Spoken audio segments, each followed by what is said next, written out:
Hi, welcome to the Sifu Mimi Chan Show. Thanks for joining the conversation.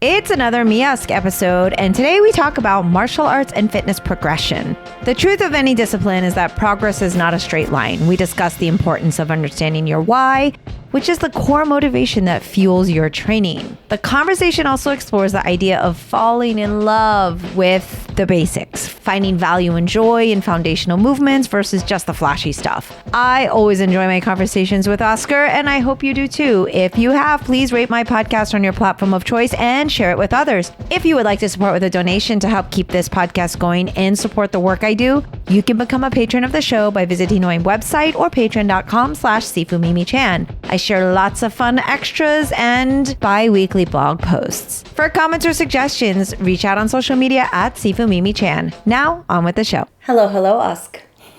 Yeah, hello, Mimi. I guess I'm going with Osk, which is interesting. I don't really call you Osk. Where did hello come from? I don't know. I've just been saying it for a long time, so I just kept it. Maybe someone can do some research and find out where. When was the first hello? Well, I feel like I heard it on like the Howard Stern show, but I don't know. Well, he does Hey Now. Well, I know that, but like someone saying hello. No, it wasn't from that. Okay. I would have done the Hey Now, which sidebar, totally irrelevant, but because of the Woo Wednesday with the RZA that I was on, we got a Sirius XM temporary like trial period subscription and kind of been back on a Howard Stern kick, especially you. I like laughing. You know, it's funny because I feel he's often a very like judge a book by its cover kind of thing, and people have this like preconceived notion that have never really listened to him and maybe think badly of him or something, but he is really to me one of the best interviewers of all time. Like, he is able to put guests at ease but also just ask them questions that really draw out the answers that I wish that I wish I could be as masterful as he is with interviewing. Well, long-term interview, what's the percentage of podcasts that are long-term interviews? There's a lot. Like long form, you mean? And yeah, long form conversations. He has to get a lot of credit for that. Very true. Very true. Okay. Not here to talk about Howard Stern, but, shout out since, obviously he listens to this podcast and is so grateful for our admiration of his skill that he already knows he has. All right. Today we thought we would kind of talk about some of the things that are top of mind for us, which is, I guess, often what the MiOsc episodes are about. And really, I feel like we haven't recorded one in a bit, so we're overdue. I haven't spent any time with you in like an hour, so. You've been busy.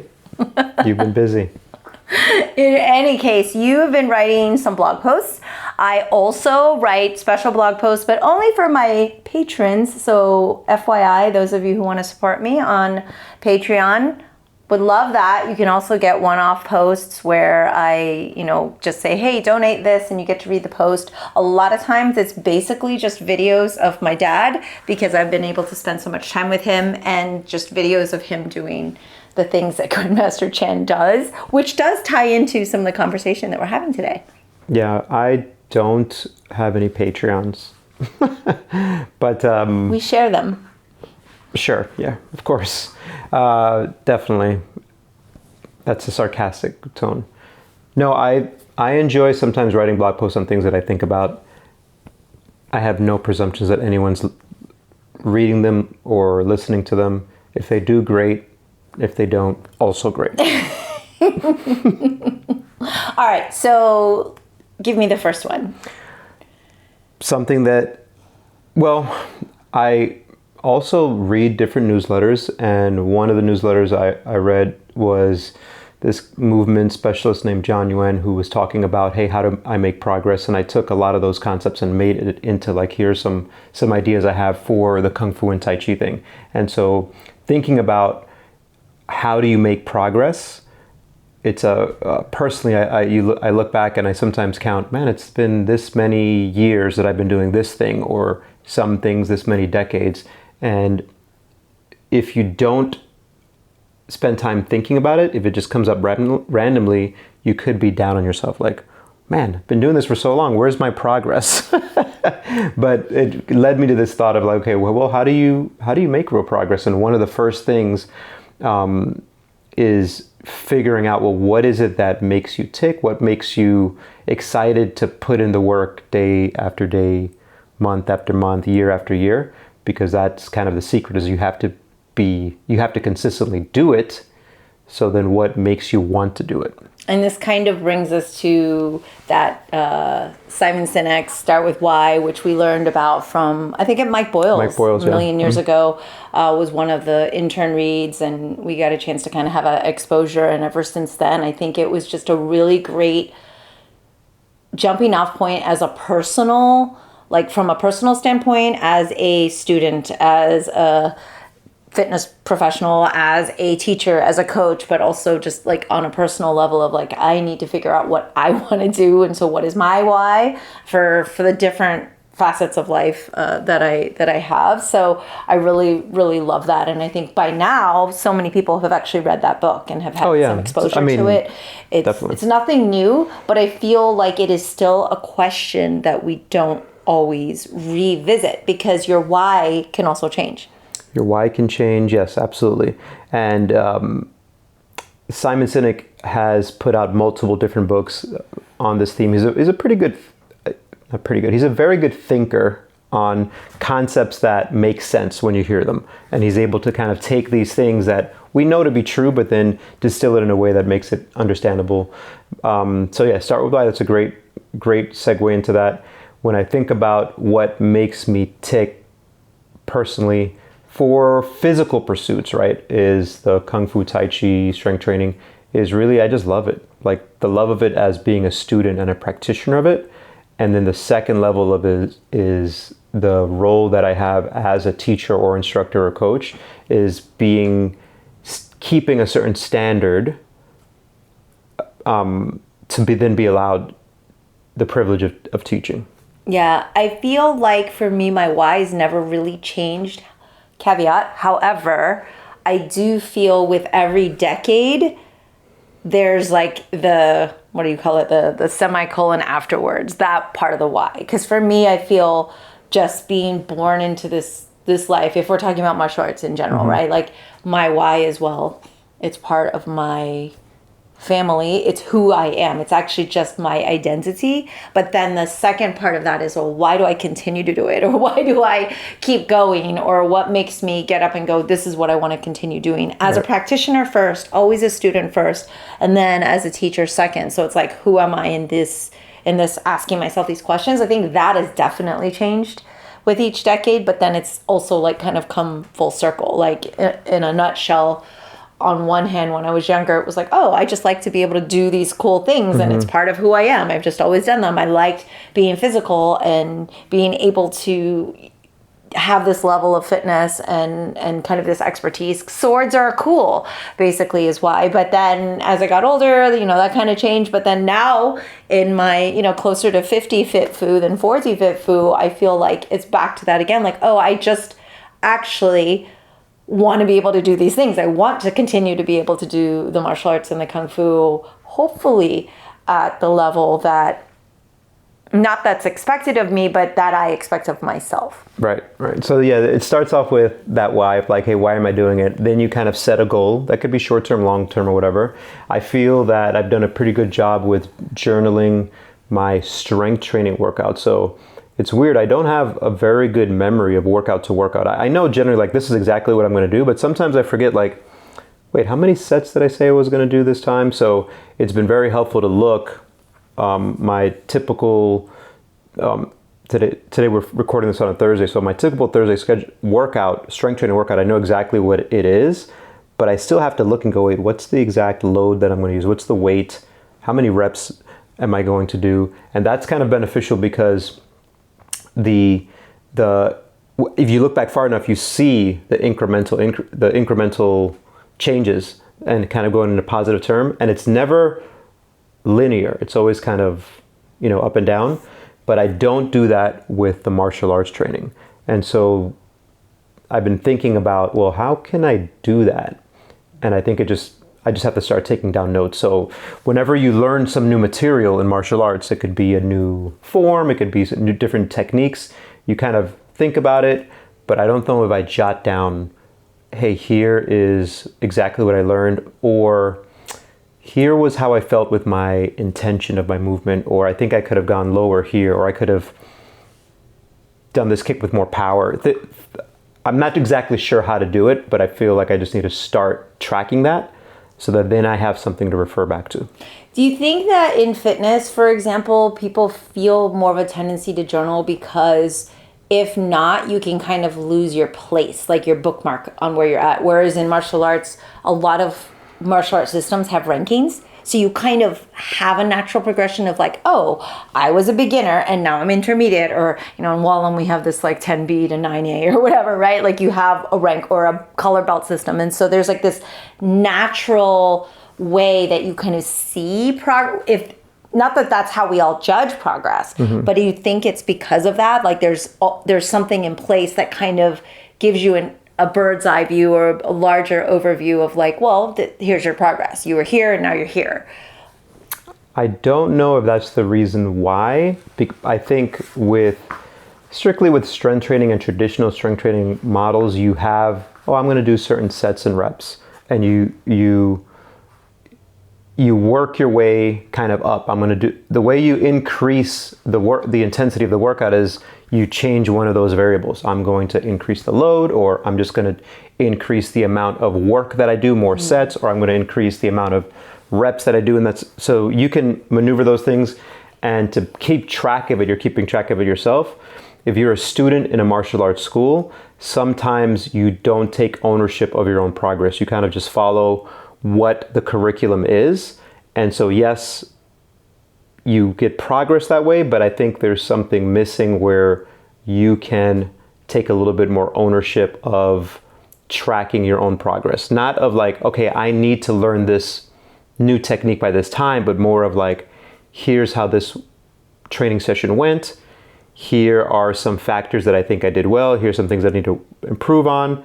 Okay, the next time I have another training session with my martial arts, what can I look at here to just improve a little bit, as opposed to just follow along with the curriculum? Yeah, I think also traditionally in fitness, you don't always have a coach. Now you should always have a coach, but that's not as traditional. Like people have in the past picked up the books or went to the gym and just started to mill around on different machines, or hey, these are weights, I picked them up, I've seen it done. Whereas in martial arts, generally speaking, there are people that have learned from books and now YouTube University, but generally speaking, a traditional martial artist is following a path where you have, in our case, a sifu, right? Or a coach or somebody that's kind of guiding you on your journey. So there is a bit of that dependence on someone else telling you your progress or guiding you through that journey. Whereas what you're saying, and for clarity and also for students that are actually tuning in, something that is good is, yes, trusting your coach, your teacher, your sifu, etc. But also it is beneficial to track your own progress, being like, oh, I was this high before, now I'm down here on a split, and that's progress. And so you can kind of celebrate those wins, but also notice, like, if you complain about not being able to hit your stance, but then you realize like, oh, your hips are still really tight, maybe you haven't stretched enough or gained the strength to pull yourself down in those stances, like you can say, well, what am I doing wrong to not hit those goals? Right. Excuse me. There's a saying by one of these business professionals, like, what gets measured gets done, or something like that, and it's kind of similar to that. Like, if you don't have metrics for something, then how do you know that you're improving? Yeah. So in fitness, I think that's super important to do, but in martial arts, a lot of times your sifu, your teacher will look and go, yep, that's looking a little bit better, or nope, we need to work on that a little bit more. So I think what I'm thinking of is those are the macros. Like your sifu is like the protein and carbs and fats, and maybe by journaling you can you can add you can supplement your training and you get some improvement. So I'm just thinking about how to do that, because what I've done is I've had certain sessions, training Kung Fu, and I'll take a note down. Yesterday, my Kung Fu uncle, right, Sifu Bob Rosen, gave me some things, and I wrote down, okay, those are good pointers. But that's just him correcting technique. That's not necessarily me journaling how I did. And so that's what I'm trying to figure out. Because then I can look at and say, how am I going to improve that a little bit more? There's a million ways to do it, but that's just something that's been on my mind. Yeah, I have a few thoughts there in my brain of processes and whatnot, but I think it depends what we're tracking. So if you're thinking about something where it's like just physical based, like am I kicking at this length, or am I having endurance, or am I, exerting the power, or am I whatever's technique, or if we're going to the internal external elements, you can lay it out that way and then track your progress. But I think essentially a lot of people, especially in Wallam, so this is very specific to our style with the zillions of forms and weapons that we have, it's kind of about memory and making sure you know something, but like, do you know it or do you know it, right? And then like maybe giving yourself kind of a rating on that, like what does that mean? I know for Sifu training, a lot of the Sifus have basically called out a form and then put different aspects of it. Like, do I understand the application? Do I know the technique? Do I do it fluidly? Can I actually do all the moves in this form? And then they kind of rate themselves on that, whatever that scale is, like yes, no, working on it, or 1 through 5 Likert scale or whatever, right? So I think that we have to come up with what speaks to us, if it's color coding or smiley faces or whatever. Yeah. But I think the main point being that we should be somehow tracking our progress. Yeah, tracking it. And then when it's time to improve, like your next session, is to almost think, well, how can I just improve it just a little bit? I'm not going to try to improve a lot this next session. And for example, I've had minor tweaks and injuries when I try to push too hard. And so today, it doesn't matter what the exercise was, but I was like, okay, last time I did 5 sets of 3 reps. Today, I'm going to do 5 sets of 4 reps. But as I was going through it, I was like, you know what? That's a big jump, 5 sets of 4. So instead, I'm going to change it. I'm going to do 4 sets of 4. But it's still progress, right? Because there's different variables that I moved, and when I did that, I was actually really happy. I was like, oh, I know that I pushed myself harder than last time. It was a little bit more challenging, and I'm happy that I pushed it just far enough. If I had gone to what I had originally thought, I think I'd be just really tired today. And there's other things I have to do. So things like that, tracking in that way, I think helps you not just improve in your, whatever your training is, but then it gives you a little bit more leeway to have also to do all the other things that you've got to do, right? Yeah, I have a lot of thoughts here, because on one hand, I love that we are encouraging people to say, hey, you want to be progressing, obviously, right? But then on one hand, I'm like, well, we got to celebrate the small wins. Like, did I just get up off the couch and stretch or something, and not kind of, because I guess I'm of the mind of very much beating myself up over not achieving like the best on whatever that scale is, and trying to kind of balance that out and finding that balance. So I think that for those practitioners out there that just want to be like perfect all the time, realizing like it doesn't mean you have to do more than you did the time before, or that you're always going up. And like what you said in the beginning, I think people really need to remember that the progress isn't just going an incline. It's like very much stairs or up and down. And then as long as eventually it does keep climbing. And I would love for you to kind of articulate for people, because I think Grandmaster Chan's a really great example of this. It's like we work with and speak with a lot of our senior population, meaning older, but they've shared things with us like, well, I've always done 10 push-ups, 10 pull-ups and whatever it is. Or I've always like walked around the block 5 times after meals, and I've done that for the last 40 years. And how that's actually progress, even though the metrics don't change. But because as we age, factors change for us. And so how it's not always like a numbers game or how many, like achievement based, like it's just continuously doing something consistent over time. Yeah. Because again, if you're my patron, thank you, love you guys, but you'll see Grandmaster Chan constantly doing stick flowers up and down the street, or his Tai Chi around the house, or all the things that he's quote unquote always done. And while they're a little bit different than, of course, when he was like 30 years old, but like it's just interesting because it's like those movement patterns are still being replicated. Yeah, I think part of that is continuously doing a lot of the same thing over and over, and then your body will adapt and you'll get smoother. You'll notice you can't go as intense in certain things, but you're still doing it. So there's two ways to think about it. One is, let's say you're our age, right, late 40s, and you say, okay, now I'm going to try to maintain this baseline.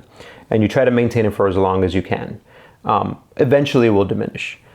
But there's a lot of value to that, and kudos if you do that. We know people who's like, oh, I'm still doing the same workout I did for the past 20 years, and they're now 80, right? They started when they were 55, now 25 years later, they're still doing technically the same workout. I don't know how 100% accurate that is, like if it's the exact same, right? Yeah. That I don't know.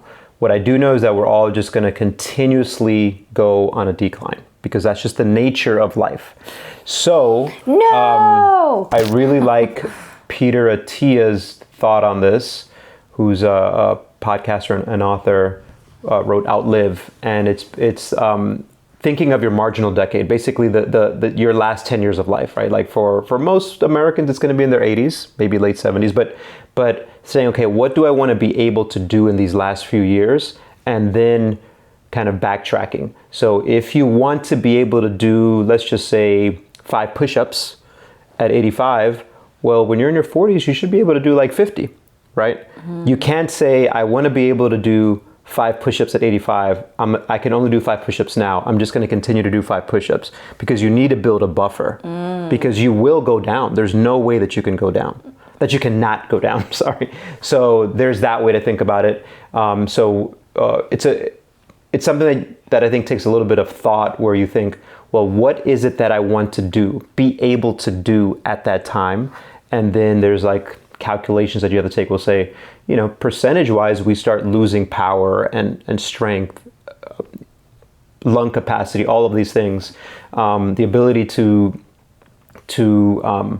not be sore or fatigue, all that will deteriorate. So you want to look at what do you want to do, and then build this nice big buffer, and then the decline will be like a little bit of a parachute. So I don't have the exact numbers of, okay, this is exactly what I want to do. I do think about it, but I don't have it like written down.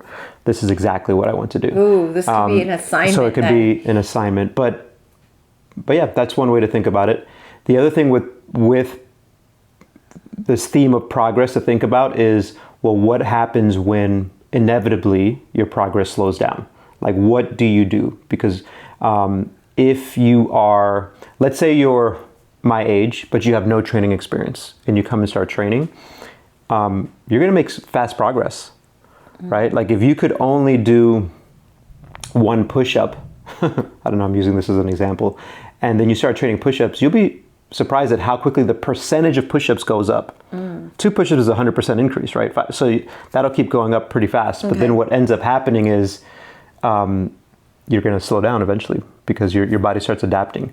And so then what do you do at that point? And that's another thing of thinking about when it comes to your progress. What do you do when things slow down?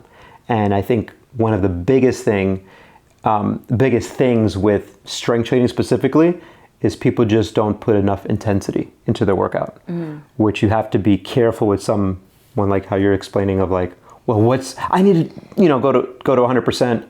Not necessarily, but if you want to improve, you have to try a little bit harder. Yeah. So you have to decide like what you want. I think my main thing is I never want, because I have clients as well, I never want to be the type of person who says, you have to do this. You have to push yourself hard. What I really do not like is complainers. Like, just don't complain about it. Like, everything that's happening to you, it's happened. Let's figure out the reasons why and be okay with the decisions that you've made. Where? Yeah. Is that what I do? Maybe from Artie Lang. But what I do like is sarcastic complaining, which I do a lot of. I love example. I don't know, when my mom calls me and she's complaining about something, I just start mimicking like if I'm a baby, and I start going wah. But if you hear about someone who's been through something really crazy, like I lost my leg, I'm like, wham, you know what, I've got an ingrown nail, so I can't work out. So I use sarcasm for myself to get myself motivated. That's your self-motivation. That's my self-motivation. But I really do not like people who, not that I don't like people, I don't like when people complain about actions, about maybe they have goals or desires that they haven't accomplished, and they haven't taken the second to reflect and go, well, this is the reason why. But it's okay, like, maybe you're a mother of 3, you know what I mean? Like, and you've had like 3 babies, like that's why you're not where you're at. Or maybe you had an injury or an illness. And yes, that's unfortunate, but look at all the other things that you've done. So I try to catch myself when I get those little inklings of complaining. I don't know if you've noticed. I know you pretty well, so I kind of get that. I feel like in terms of unpacking that, one, how we're talking about like, how are we measuring things, and are we going to be progressing forward? And what's interesting is just recently I kind of came full circle on what I was sharing with you on my why, right? It was like, okay, well, why do I want to do this? Why do I want to keep up with my training? And then like most recently it's like, I just don't want to be in pain. Right. And so to not be in pain, what do I need to do? Oh, I see. I just need to go back to what my baseline is, or what should be my baseline. And for me, that's literally being able to do my Wallum basics. Like, because I feel like that has everything I need to be able to function from head to toe, and to be able to feel strong, and to be able to feel, I don't know what the word fit even means, right? But be able to feel like I'm capable and where I want to be physically, and in terms of not just visually, but like how to move and things like that. And I feel like when I did that consistently, anytime that I've ever made gains, anytime I've ever progressed, has literally been when I just like stopped all the other noise and really focused on those basics. Yeah. Well, fit, according to Dan John, comes from a Nordic term which I can't pronounce, but that word means well knitted.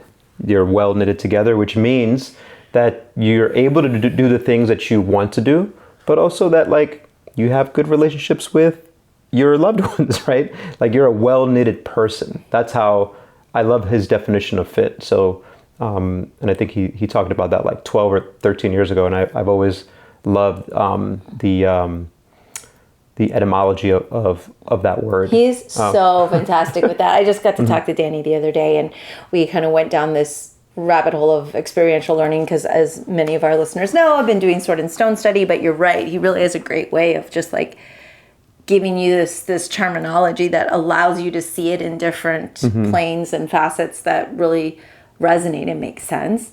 But that is, I definitely need to feel like I'm knitted together, because I do sometimes feel like I'm falling apart lately. Yeah, I mean, it's like the mentally, physically, and so yeah, like the Weezer song. It's undone. It's like pulling, unknitting pulling the thread of the sweater. Don't pull that thread. Yeah. So, but like I said, when it comes to your progress and then when it stalls, I think intensity is a big one. But intensity with Kung Fu, I really prefer to think about what we say a lot is intention. The intention of the movement. When you're doing martial arts, there's a martial intent, but also this intent of like, no, I'm going to actually focus for this next hour on this thing. And inevitably what happens is that we all lose a little bit of focus during a class. And so it doesn't mean you need to be 100% intensity.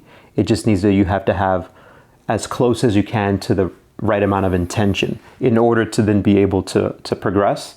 And I do feel that every once in a while, rarely, once every 3 months, twice a year, you should push yourself to failure. You should know what failure is, because then you have your baseline. This is my failure, right? Today I feel pretty good. I really don't ever like training to failure, but I like knowing where it is and being right, kind of like pushing up close to it. So what would that look like for somebody? So if like we take passing out? No. I think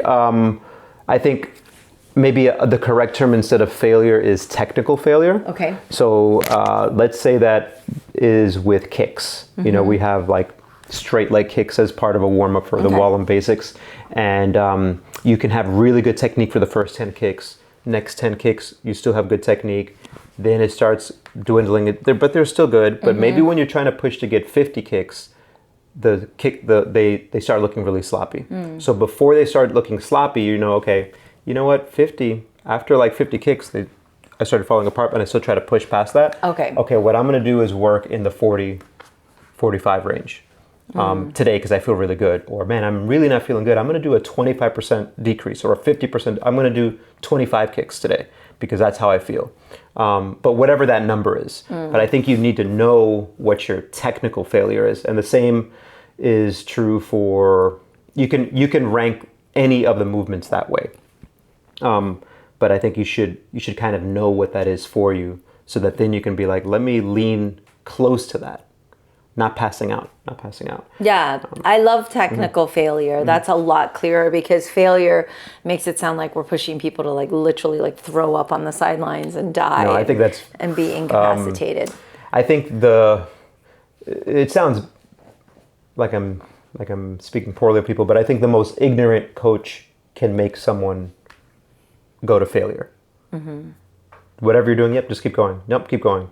It's like it's such a I don't know what other way. So it's just such a stupid way to coach someone. Yeah. I mean, I want to say, like, you know, in my 20s, I thought like, no, the way that I know that we've worked out is when we're so exhausted and we've pushed ourselves and whatever. And like, you know, 20 something years later, you're like, the way I know that I worked out is if I still feel like I can function, move well, think cognitively, but then I do know the technical side of things, because then you know your body better too, and you just know so much more. And so it's interesting to me too. A lot of people say, well, this is how it's always been done, like when you're bench pressing and then you're just pushing till like you freaking like drop the weight on, you know, whatever. But like, I think that it's important to kind of remind people that, you know, things, as we get more information over time, like we should take that knowledge and then actually apply it. Well, and you take into consideration also whatever that person in front of you, the student or yourself, what is their injury history, orthopedic history? What are they actually capable of? Because there is also some people aren't even able to push themselves to failure because they can't get themselves in the positions to do that correctly. Right. So there's a lot of different factors you got to take into account. But I think you should kind of have a gauge of like, okay, for me, with intention, with intensity, not to passing out, but what we would consider things start looking poorly. Your technique starts, that technical failure, knowing what that is, and never trying to work out in that area. Always trying to work out below that, like at 80%, right? I'm not even saying be at 95, I'm saying be at 80. And would you also say pushing past technical failure is what often leads to injury? Yeah, absolutely. I think that's probably one of the biggest culprits, one of the biggest reasons for people. So is it people not knowing what their technical failure is, or people just being dumb and pushing past it because they think that's the way to train, or both? I think it's maybe like, you know, if it's people our age, it's like watching too much Rocky. You know what I mean? Like it's like the movies and the training sequences, right? Yes, and like the bucket is there. Sequence. Like I'm gonna. I love the term. It's like I'm gonna make you eat lightning and crap thunder. You know, saying that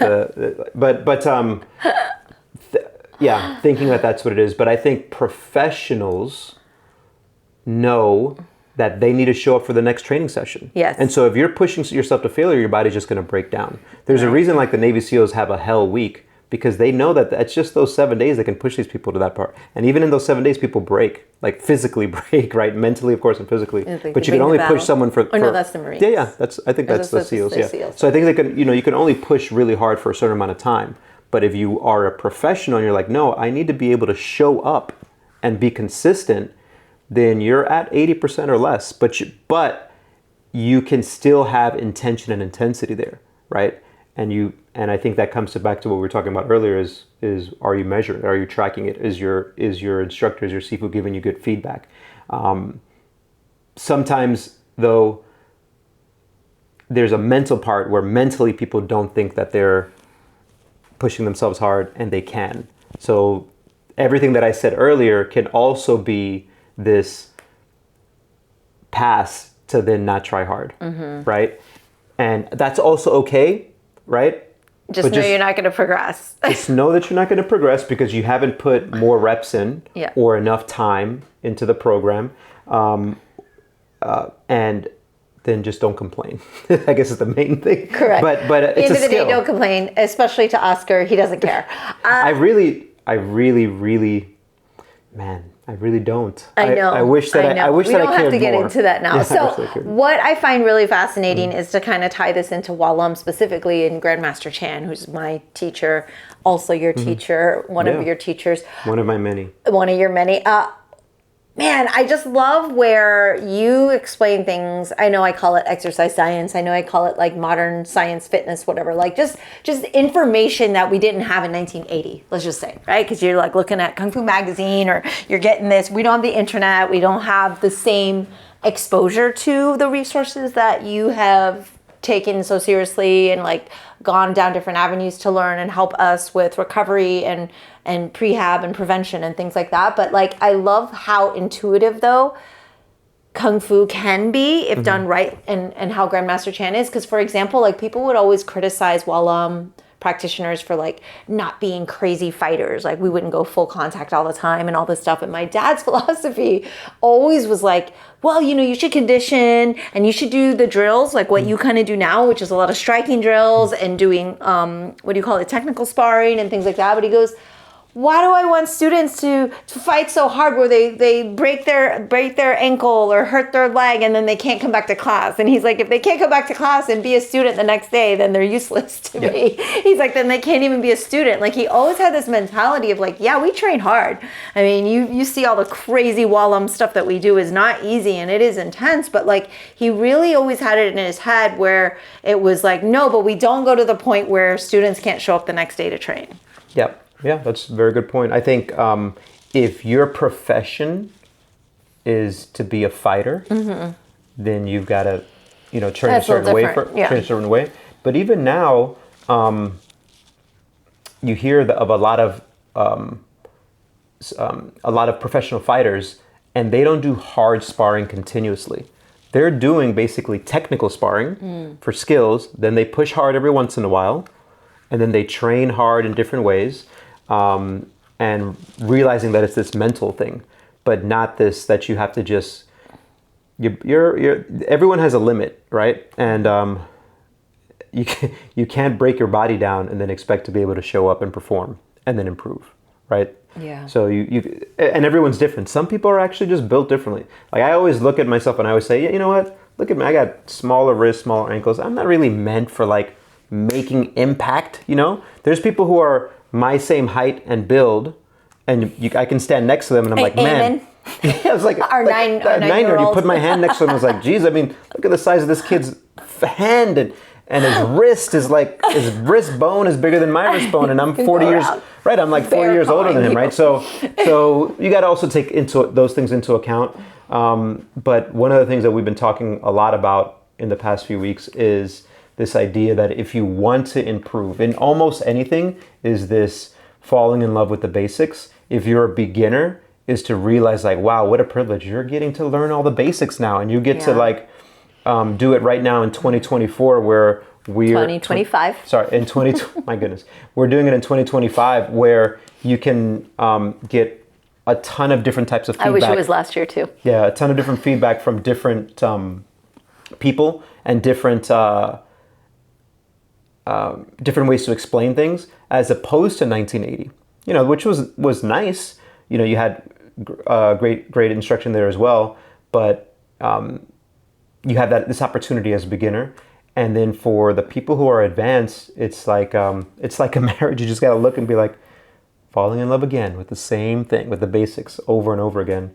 And that happens to me all the time, where we have these basic classes and I'm like, man, this class was so awesome, because just loving the basics. And it's a great way to progress, is to never get tired of the basics, not constantly switching up routines, which is something that happens a lot too, is like, I want to learn this and also this and also this and also this.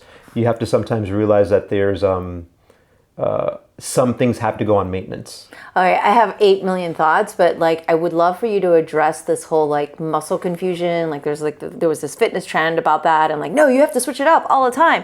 And as a traditional martial artist, I mean, if you've come to my class, you know pretty consistently what's going to be happening, and I am pretty consistent with things and like about exploring and going deeper into the things we do know. But I do understand there are other concepts out there. What is like that? I don't know too much to speak to it, except that I think I don't even understand what that concept of muscle confusion is. I think it's total bullshit. It's like muscles don't get confused, like so I don't understand it. I don't believe in like I need to throw every little thing at my body so that it gets confused and then adapts. It's more of like, what do you want to be able to do? Target your workout to improve that aspect. And if what you need to do involves a lot of different things, you do have to have, I believe Brett Jones calls it minding the gap or filling the gap type of training of like, okay, here's like the basic program, and then here's a few other things that fill in the gaps. But it's not a ton of different things. And the bulk of what you're doing, the basics that you're doing consistently, it gets bigger and richer and more intricate. And you continuously get better at that. And then supplementing that around it are little things that you mind the gap, as opposed to, I'm going to try this, now I'm going to try this, now I'm going to try this. You're not, again, this is using another author, Cal Newport, you're just not going to get good at stuff because of this belief of like, no, you've got to put in time, put in the deep work to get better at things. Yeah, I think there's a confusion there for people, because they think variety means it has to be a completely different exercise.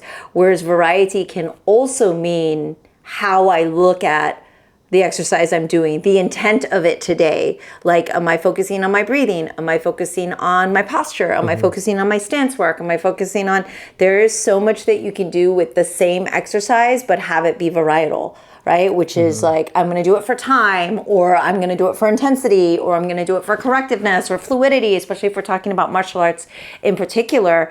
I think we need to do a better job of articulating and communicating with our students what falling in love with the basics means, and how that is variety, how that is enriching, and just how much more interesting it can be, and that it's not always about the shiny new thing. Like, those are fun too, but that once you do get your sword, like, you need to spend thousands of hours with it to even be close to ready to really learn. And I feel like we have to do a better job of sharing and teaching our students, like, what does it really mean? And that way they don't get in their head bored, because kids especially get very bored doing the same thing. When you're doing Bifid Sal for like 5 minutes, it's like, why am I doing this? What is happening? But I think if we can find a way to make the same different, if that makes any sense, and just how can we, communicate that with people. Yeah, same but different is a concept that all of the best strength coaches use. Wow. So for example, just rubbing off on me because I get to talk to them all the time. You can do a single leg squat, or let's say a split squat is easier, right? It's like a kneeling like type of position. You're like, all right, well, how am I going to do the same exercise? And I progress, and now someone's gotten stronger, they've got a good baseline. Well, let's do the same exercise but different. We're going to do some isometric holds where you basically pause and hold a position. Okay, now we're going to go and maybe do the same split squat, but we're going to raise your back foot and we're going to change the load. We're going to make you hold the weight in your hands instead of holding it up here in your arm. So we're going to make you wear a weight vest. So it's all the same exercise, but slight little different variations. So you have that type of variety, but that doesn't mean then that now I'm going to just be trying all these different kind of crazy things. And the thing is, what for Kung Fu and Tai Chi, if you want a bunch of variety, just accept that you'll never be good, right? Accept that you're just going to be having fun. You're like, oh, I'm just gonna basic. You're basic, and it's. I mean, I guess that's part of it, but I think it's accept that you're not a serious student, which is something that we talked about before. Of like, what defines a serious student, or because who doesn't get bored is a professional, right? So like if they just get the work done and they just do it and they do it over and over again, and then they get really good, and then someone looks at them and goes, man, that person is so lucky, they're so good, or they're so talented. How can Brett snatch that weight? Right, like, okay, so you've got Brett Jones, director of education of Strong First, master Strong First instructor, right, with like kettlebells and barbells and all this stuff, and he's like, he probably outweighs me by maybe like 15 or 20 pounds, right? But like I remember he was like, let me just show you something. I'm not feeling too well. He was showing me technique on pressing a bell. The heaviest bell that I was ever able to press is 32 kilograms, 70 pounds, right? And I needed to kind of work up to 36 kilograms, which is 80 pounds. And he was like, hold on a second. And he just grabbed a 40 kilogram bell, cleaned it and pressed it. And it's sort of like, my instinct, of course, first thing is like, man, I can't believe that you can do that. But the truth is, the dude is a professional. He's put in the work, a ton of hours working this technique, so he's able to pick up an 88-pound bell and press it like more than half his body weight, or half his, like no problem. And it's the same thing with like your father or yourself when you do something. People see you do, like you're doing the game form, the double-edged sword form, or you do a movement. They're like, wow. And there's a tendency to be like, wow, how did you do this? Or you're so lucky to do this. It's like, no, I put in the work. Yeah. That's why I'm able to do it this way. And there's very little things that I've worked hard on to do to be able to demonstrate, like one good rep, and people are like, oh, okay, well, you made that look so easy. I'm like, yeah, but you know what? It took me a long time. You know what I mean? It took me a long time to do that one thing, to be able to demonstrate that one move. Yeah. And so I guess it all boils down to what we're talking about here, which is falling in love with the basics, not getting bored, not always seeking variety. Yeah.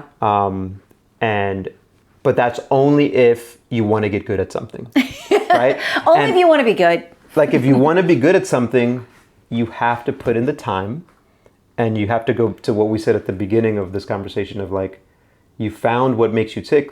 Okay, now you've got to put in the time, day after day, week after week, month after month, year after year, and your progress will be in the same way that like hopefully our retirement accounts look like. We never look at it, right? But the numbers dip, go down. Someone says something stupid shit and the numbers go down. Then they say something that goes up. But hopefully over the course of like... Let's hope. Over the course of like... Otherwise I mean a lot more patrons, guys. Yeah. Over the course of decades, it's moved up. And you're like, well, I started here and now I'm here. Man, it was crazy. Those 30 years were crazy, but we're up here. And that's the way that progress is going to be also for your physical, or for any endeavor, I guess. Yeah. All right. Well, I'll leave it there for today, but I would love to hear from our Kung Fu, Tai Chi practitioners, fitness practitioners, what your thoughts are. If you're tracking your progress, please share. Would love to know. We're always open to learning new tips and tricks if you have them. Your favorite journal or your favorite pen, perhaps.